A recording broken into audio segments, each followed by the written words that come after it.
Welcome to Muscle Box Radio, Series 2, Episode 10. With no Stephen Box. Get in. He's got the chop. Yeah. Everybody's realised he's boring. Yeah. Get him out. Get him out. Just dominates this podcast for too long. Monotone voice, going on. Oh, I've competed. Exactly. X amount of times. Loads of times. So you're left with myself, Daniel Meek. Myself, Michael Harrison. And myself, Chris Emmett.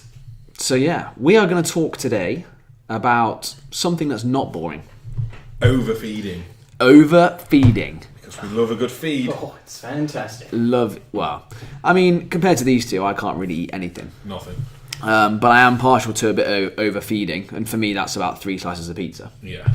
But I've seen you two put away a fair amount of food. Oh, yeah, I mean, like, I'd like to think I'm not in Mike's league, but you know, I think I'm just. You're probably second in Team Box, aren't you? Yeah. Yeah. It goes Mike, Chris. Emil could eat, I reckon. Emil can eat, yeah. I've never seen it, but I think he can eat. Yeah, and then you got Emil, and then probably he's a bit of a girl, innit? Then probably Steve, then Laura, then me. I'm not even going to deny it. Laura can eat more than me as well. He can eat a lot of veg, can't he? But yeah.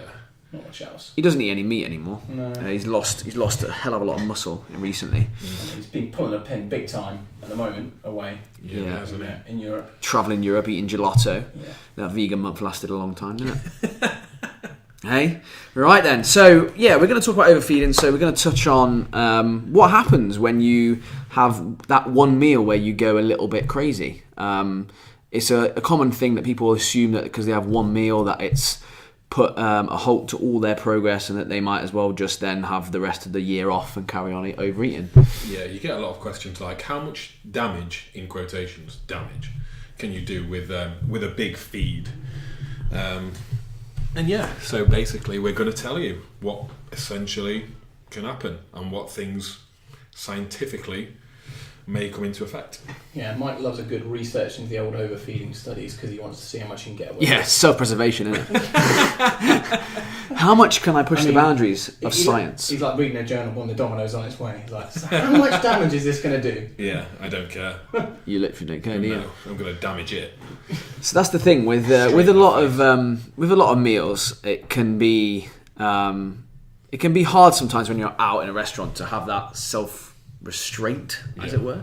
And I think that obviously if you guys follow us on Instagram or you follow some of the other coaches on Instagram, you'll see that occasionally we have been known to, as Mike Harrison would call it, pull the pin. Pull the pin. Just pull the pin and just throw a grenade in there and eat quite a lot of food. And I think the assumption can be that you do that all the time. And it's like, no, we don't do it all the time. When we do it, we film it. Yeah. You know. Essentially, you've not seen what I've done during the week where I'm just eating chicken salad, because I can, be a little bit more sensible and save a bit of a calorie buffer. You know, anybody that's on Instagram and you see them sat with their abs out eating a pizza, that's not what they're eating every day. Trust me. Definitely not. That's why they're taking a photo of it. Yeah, no way. So it's one of those things where, luckily we're in that position now, we know what happens. And I think a lot of people, what they do is they have that kind of meal, they get on the scales the next day, see that they've gained 2 kilos and they assume it's fat. They're like, oh my God, I've gained 2 kilos of fat. Yeah.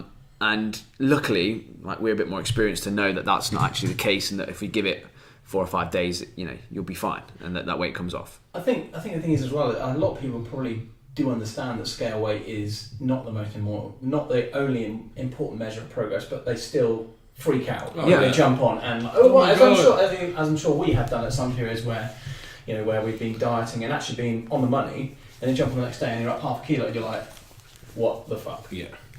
Exactly, yeah. That's happened to all of us. Yeah, and it's like you've just got to think logically and just think, right, if I've stuck to the calories, which I've just been losing weight on, I haven't gone over, how can you magic up a pound or 2 of fat out of nothing? You can't. And then even if you have gone over, again, think of the amount of food that you would have to eat to actually gain that amount of body fat. You just don't go up and down that quickly. So I have some clients who, fluctuate, normal daily fluctuations, a kilo, maybe a kilo and a half, and they'll be like, oh, I lost a kilo, but then I regained it. It's like, well, you didn't lose a kilo of fat in the first place, and you didn't gain back the kilo of fat. Yeah. It's just fluctuations. It doesn't happen that quick. Yeah.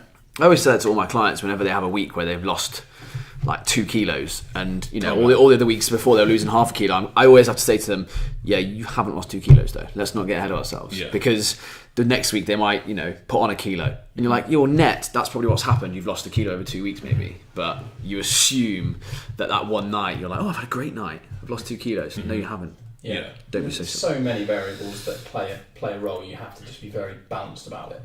So when it comes to overfeeding then, Mike, so Mike's the man with the research, as we mentioned, because with the stats. He loves reading into this kind of stuff. So we're going to touch on... Like John Motson for nutrition. Yeah. Is John Motson known for his nutrition? No, like John Motson. I got that right. Jesus Christ. So Mike's put his sheepskin coat on, and he's ready to hit us with some knowledge. So we're going to go over, I guess, protein, carbs and fats, and how those things come into play when you basically, overfeed. There's 6 things that we've obviously just discussed before, that I could think of maybe that would come into play when you're thinking of having a big meal or a big cheat day. And let's say that this cheat day, in quotations, is say 10,000 calories. How is that going to affect you in terms of fat gain? So obviously the first thing is the 10,000 calories. So that's going to play a big part. If you've overfed by 10,000 calories or 3,000 calories, that's obviously going to play a part in the amount of fat you gain. So sometimes when people go over their macros or over the calories and then they go, oh, do you know what, sod it, I'm just going to go for it. If they'd have just left it at 1,000 calorie surplus, you're probably going to be fine. But then they just keep eating and eating, and then that's where things can rack up. So then the next thing is to factor in is obviously the TDEE of the actual person who is eating. So let's say this is a guy... For the not uneducated, what does TDEE So basically the amount of calories that you're consuming on a daily basis to achieve weight maintenance. So that would be everything considered in terms of your BMR, so your basal metabolic rate, your thermic effect of food, the non-exercise activity thermogenesis, and exercise activity thermogenesis. So eating at, let's say, 4,000 calories per day and maintaining weight, then that would be your TDEE. So if you've got a well-muscled guy who, it often occurs that they can eat 4,000 calories and maintain weight, obviously if that guy's eating 10,000, he's in a 6,000 calorie surplus. If the same 10,000 was consumed by, say, a female who was maintaining weight on 1,500, that's now a surplus of 8,500. So the same 10,000 calorie cheat day is going to affect different people at different levels depending on their TDEE. And then the next thing would be the amount of muscle mass to consider, because muscle mass, the amount of muscle affects the amount of glycogen storage. So essentially that means that well-muscled people can take on more carbohydrates because they are going to store them as glycogen, and it's almost like filling up a pool of carbohydrates as such. So let's say you are carbohydrate depleted and you're an 80 kilo male, let's say what per gram per kilo, 4? Yeah. So essentially that 80 kilo male, if he was glycogen depleted, could eat 4 times 80 in terms of grams of carbs, so 320 grams of carbs, which would be 1,280 calories. So essentially a pool of that. So let's say out of that 10,000 calories of overfed, they basically got a 1,280 calorie sort of buffer or pool that they can fill up before the next amount of calories becomes sort of available for fat storage. And on that same note then, depending on how glycogen depleted you are, then depends on the amount of carbs you can then store as glycogen. So let's say you've been on an eating frenzy and you're away on holiday, and yesterday you ate like a pig and you're glycogen full, you've obviously got no carbohydrate left to be stored within the muscle. So if you then eat again to the same extent, you're then going to be more likely to be storing more body fat had you have not had that sort of amount that you can fill up of glycogen, right? Whereas if you're going in glycogen depleted, as I've just said, you can afford to have a little bit more because you're just going to fill some carbs up. And that's the same as like a refeed or a carb up for a show. You're going in quite depleted, and then you're obviously having bigger carbohydrate days and you're not storing body fat on those days, you're just filling up your glycogen stores. And that can also obviously affect weight more as well. So obviously the more glycogen depleted you are, the more carbohydrate you're going to store. With it, you're going to store more water, so your scale weight will go up. And actually, from what Mike's saying there, is actually those carbs are being stored ready for use for energy. There's not actually any fat involved at this point yet from what he's talking about. But you could have already gained, he's talking about 320 grams of carbs. If you store all that, you could potentially gain 1.2 kilos just from that alone, with the water that gets taken up with that. And that's zero body fat. That's zero body fat, yeah. So then the next thing would be the macro split consumed. So out of that 10,000 calories, you could consume that very, very differently. So obviously each macronutrient, protein, carbs and fat, has got different thermic effects. So that means the amount of energy that it takes to digest that said macronutrient. So obviously protein is up at the highest at around, I think it's 30 to 35% roughly. And I think everybody is slightly different, but these are sort of averages. And then carbohydrates and fat, I think, between 10 to 15%? Yeah, so obviously you're going with a higher amount of protein within that 10,000 calories, you're going to burn off as such more in terms of protein through the digestion of it rather than the carbs and the fats. So that's going to come into play. And also your predisposition to upregulation of NEAT. So we find that in some studies, in the studies that we have, when overfed, that people react very, very differently to upregulation of NEAT. So in a study that I've just looked at, the lowest amount was they actually decreased their NEAT by 92 calories. This was the lowest participant, and then the highest one actually increased his NEAT by roughly 700 calories.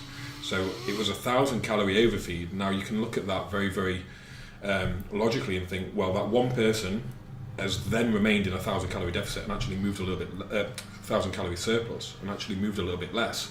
So his surplus was 1,100 roughly. But the person who upregulated his NEAT actually burned off 700 of that 1,000 calories. So his surplus is now only 300. So if you do that over 10,000 calories, essentially it might not be the same scale, but I suppose you could sort of extrapolate that slightly. And if those people who are going to upregulate their NEAT slightly more, out of that 10,000 calories, they might burn off a lot more than somebody else who's a bit of a sloth who sits on the sofa, and therefore have more calories left to be stored, essentially. I think with the NEAT as well, that's an interesting sort of thing with guys who maybe call themselves like quote unquote hard gainers, where they could be just that part of the population who just generally upregulate their movement when they eat more. I think I'm probably someone who does that a little bit to a degree. I've noticed sometimes if I'm on the phone, where I would just normally sit down and just start pacing around and just uncontrollably, and that's why you need to be aware of, if you are trying to gain muscle, for example, that you're keeping a track of your calories, because if your weight is continuing to maintain, then you're probably realising that you've added 300 calories into your diet, but you've actually moved around in the day 300 calories more, so therefore you might need to push it a bit more. And this is where some people actually might put them into a small deficit and they might increase weight because they don't up-regulate or down-regulate as much. So it's very interesting thing that you can see with people. The other thing as well is it doesn't happen like in that one moment. Usually when you're fed a lot of food, you sometimes have that lull in energy, and actually you do get a little bit slower, but then after that you then become full of energy. And it's actually, people assume that like if they're eating late at night, they're like, oh well, how is my NEAT going to upregulate when I'm sleeping? It's like, no, the next day you might find yourself doing loads more activity than you thought you were. So again, it's not always a case of going, oh, I shouldn't eat this late at night because I'm not going to be upregulating that NEAT. It happens then over the next day or two. It's not just a thing where it happens on that day. Like when you're in prep, for example, when you're dieting, if you have a really high refeed day, you're energized usually for the next 2 or 3 days. Like you feel it the next 2 or 3 days. So it's not always a case of going, oh, but I'm not doing anything after this, so I can't overeat or anything. It does factor into the whole week. And it's largely genetic, so we can actually breed. I mean, I say we. I'm not doing any breeding. You can probably a good job. Breed rats, that can be more or less lazy. So we know that. Like this increase in NEAT is very, very genetically driven, and there was a study done on twins with 1,000 calorie overfeed again, and there was massive differences between the sets of twins. So like each sort of set would change their NEAT differently, and I think it was like a 6-fold difference, but within the twins were exactly the same. So it just shows that the genetics were driving each set of twins to be either more or less active during an overfeed. So again, when when people say how much damage can you be done, there's so many factors that come into it. Give an exact It's figure. like, you might gain a lot, you might not gain much. Depends how much you move, depends how much glycogen depletion you had, depends how much muscle mass you have. It also comes into the fact where people kind of say everyone's got a mate who can eat anything and not put on weight. Yeah. And it tends to be that kind of person who would massively upregulate their needs. So those guys, like Chris mentioned, find it hard to put on muscle. That's them. That's what happens. And there can be some of those people who have like a nervous energy, like they just fidget, they can't sit still. They have that sort of anxious. They just keep moving around. Like some people just literally sit there and just do not move. Yeah. And pile it on. Yeah, and they might be eating calories. You think, how are you gaining on that? But if they're just moving around like a snail, what's going to happen? You must see it a lot with your clients. I know I do. You can bang somebody on 4,500 calories and they'll maintain the weight, and then another person might be on 2,500 and they're going up a pound a week. Yeah. It's like just largely individual. Like there's no set, and again that's another sort of negative towards these sort of generic planning. Like nothing should be set for anybody. Like, and we see so much difference between every single client that we have.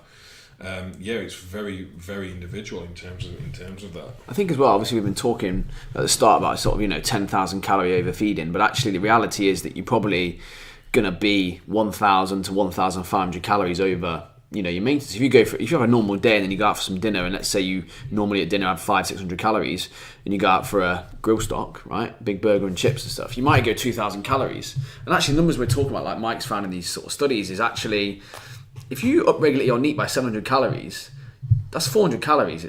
It's nothing. You're never going to notice that, really. So that's the other thing to remember, is that we are, at this example, taking it sort of quite extreme. Yeah. It's for the big ones who have the big cheat days and they just sort of go off the rails. Yeah. Another thing to consider as well is there was a study done where you were overfed by purely carbohydrates or purely fat, and it was a 4-week study. The first 2 weeks, only 10% of the extra calories from carbohydrates were stored as body fat, whereas in the fat group 60% was stored as body fat from the excess calories. So basically what that means is if you're going to acutely overfeed, it's probably wise to do it from a higher carbohydrate perspective than a higher fat one. And again, that sort of adds to the refeed sort of scenario where we know that we can give that to clients to upregulate certain things, and you're going to gain, obviously from this study, minimal body fat. That was over the 2 weeks, but over the 4 weeks, carbohydrates did catch up slightly, and 85% of the excess calories were then stored as body fat, but 95 were from the fat. But again, the carbohydrate overfeed was only due to a reduction of fat oxidation, rather than the fact that there was any sort of de novo lipogenesis going on. Yeah. I think that's the other thing, is de novo lipogenesis, or the process of turning carbohydrate into fat, is actually minimal, and actually it's been blown well out of proportion. Yeah. People talk about, those carbs are going to get stored as fat. Actually, they probably won't. What happens is the carbs get used as energy or stored, upregulate NEAT, and actually the fat that you ingest gets stored as fat. So the body kind of takes over really and goes, right, I need to use those carbs up. So that's the thing to think about there, is like Mike said, is when you are having a refeed, there's a reason that a lot of the time with our clients they kind of say to us, can I have whatever I want? And it's like, well, you'd be better off just having more carbs rather than just more fat as well. Which is why sometimes I think clients can be a bit annoyed when you give them loads of carbs and all they want is a big burger, and you're like, well, actually, have a couple of bowls of cereal. It's not going to affect you in any way negatively in body fat, but you're going to have the energy to train. You're going to look fuller. You're going to look better. So it's like there is method to the madness. I think sometimes people assume you're just being a bit of a fat Nazi, but it's not always the case, is it? Sadly, the reality is that Peter is both high in carbs and fats. Yeah, that is a real pain. Just get the cereal out. Yeah, and that's to be fair, most people I would say is go with that. Like that's often I know that's your carb of choice when you get on like a refeed or whatever. Frozen yogurt. Mine would be the same. Yeah, frozen yogurt. Nice low fat frozen yogurt. And that's also again another good reason when you are in an off season to think about not just necessarily, we talk about getting calories in, and that is true, but if you're looking to maximise everything you do, then potentially looking at bumping the carbs up rather than the fats to get that calorie surplus. But again, being aware that by doing that, you're going to upregulate your NEAT. And you do need more calories than you think sometimes to gain weight, and that's not because the process of gaining weight requires more calories. That's pretty constant. Gaining muscle is it's a pretty low calorie event. But what people don't understand is that, like Mike said, some people, you give them 1,000 extra calories a day, and actually they're fine with it. They maintain their weight. They burn it off. Their NEAT goes through the roof. And other guys, you can give them 200 calories extra a day, and they're fine with that. Yeah. And to give the blanket recommendation of you only need 90 calories, to gain muscle. Well, rubbish. That's not really true, mate. I think as well is that if you are that guy who does get an extra 1,000 calories in your diet and your weight just sits, or God, it might even drop, is that if you do track steps, you got to start taking the lift instead of taking the steps. Yeah. You've got to be, start focusing on be lazier. Being a bit more lazy. If you're a hard gainer, be lazy. Yeah. That is kind of the reality. It sounds counterproductive, doesn't it? Yeah. From coaches to say that to coaches, people. Yeah. But forget heart health. Cardiovascular. Yeah, get the junk in. Yeah, screw overall health. I had an interesting question the other day, actually, and it was like, if I eat to a calorie surplus, but my protein is very, very low, so my calorie surplus is only from carbs and fat, so like essentially just eating a lot of shit, would I still gain muscle? Well, you would say it would be much, it wouldn't be very optimal, would it? Because you wouldn't be getting a certain amount of essential aminos in there from a lower protein diet. And I think sometimes when you're increasing your calories from carbs, is that you're then going to have more, your protein will go up in a way if you eat the same portions of, like, let's say your meats and stuff, because things like rice and cereal does contain proteins. So you've still got to make sure you're getting a decent amount of essential amino acids from your diet, from decent protein. If there's a surplus and you're training hard, you've got a high proportion of carbohydrates. Yeah, but isn't the main thing of a surplus is also to make sure that you're in a positive protein. So the interesting thing there is that obese people don't just gain body fat; they gain muscle. They gain muscle too, and it comes from an element of they have decreased muscle protein breakdown. So they only need very minimal amounts of muscle protein synthesis, because as we go through the day, like us, any healthy trained individual will basically go through periods of the day where they wave muscle protein synthesis, where they gain muscle, and muscle protein breakdown, where they lose muscle. And obviously you have large periods of the evening when you're asleep, where you're in large periods of muscle protein breakdown, and then periods of the day when you're eating, you have muscle protein synthesis. And over the course of the day, whether you're trying to gain muscle or lose body fat, when you're trying to gain muscle, you have to make sure that your periods of synthesis are higher than periods of breakdown. But if you eat a shit ton of food, then your body has the calories that it needs from carbs and fats and body fat in excess to not really need to use muscle protein as a fuel. So in theory, yes, you can still gain muscle. It's not optimal. It's not going to look good. You're not going to probably see that muscle. But would you get the regular spikes of MPS? And that's the thing, but you wouldn't necessarily need it. So we need it, right? Because we need 4 a day to make sure that we are making sure that we outweigh muscle protein breakdown. Whereas if your muscle protein breakdown is so minimal, you might only need 1 spike a day to get that muscle protein synthesis up. And you're not actually breaking down any muscle tissue. They're not going to be breaking down muscle tissue if they've got a lot of body fat and they're ploughing in the carbs and the fats. And there was someone who would be training as well, in the reference to the question. He trains. He's a friend, actually. He just asked me the question because his protein was very, very low, but he was trying to gain muscle. I think he was on 100 grams of protein. And what did you say to him? I said, mate, you need to up your protein. Like I said, you probably could. Pretty much what Dan's just said. I said you probably could, but it's nowhere near optimal. You want to be spiking muscle protein synthesis. You are training. But theoretically, I would probably say you could. And that's the thing, isn't it? It's the theory and practical thing. Yeah. It's like, from a theoretical point, you could go, but my argument will be, it's a waste of time, because the amount of dieting it's going to take to get that off. Yeah. You're potentially going to lose the amount of muscle you might have gained, say. And certainly when he goes into a diet, then obviously if he follows the same sort of macro split of high carbs, high fat, low protein, then he's then going to be he's going to be breaking down a lot of muscle protein. So he'll be then losing any of the negligible amount of muscle he will have gained. Definitely, yeah. But I just thought it was an interesting question. It is very interesting, because it does make you think. Like, I didn't really think about it from that side of things. I think that's the thing, is we always are trying to maximise what we do, and that is the one thing is MPS, or spike MPS. And actually, it's the wave pattern, it's the balance of nitrogen that you have to sometimes think about as well. So it's the reason, for example, that I have a protein shake before bed now, is that I'm minimising that time that I have, no amino acids available, so I have an increased chance of muscle protein breakdown.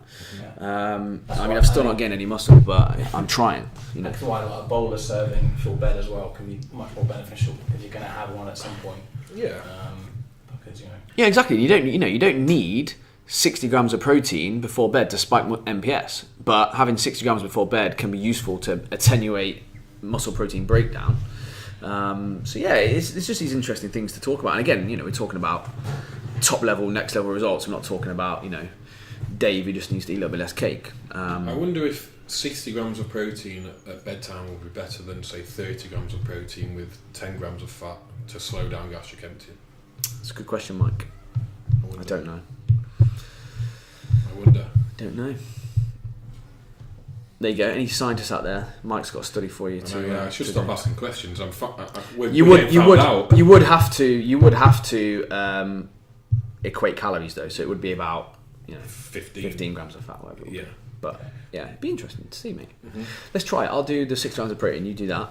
You have your Mars bar before. You have your Mars bar and your protein shake. I'm just looking for ways to eat Mars bars. That's it. Okay, guys. So that's it from us today. Just a nice, short, sweet podcast. Like that. Like me, short, sweet, skinny, bald, no muscle, not funny. He's lovely though. He's a lovely chap. Brilliant, isn't it? So yeah, that's it from me, Daniel Meek.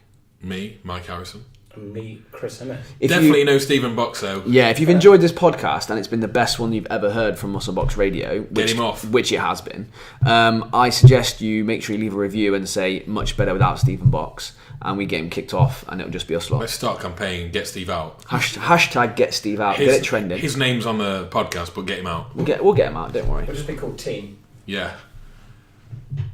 Twats. And on that note, we're out of here.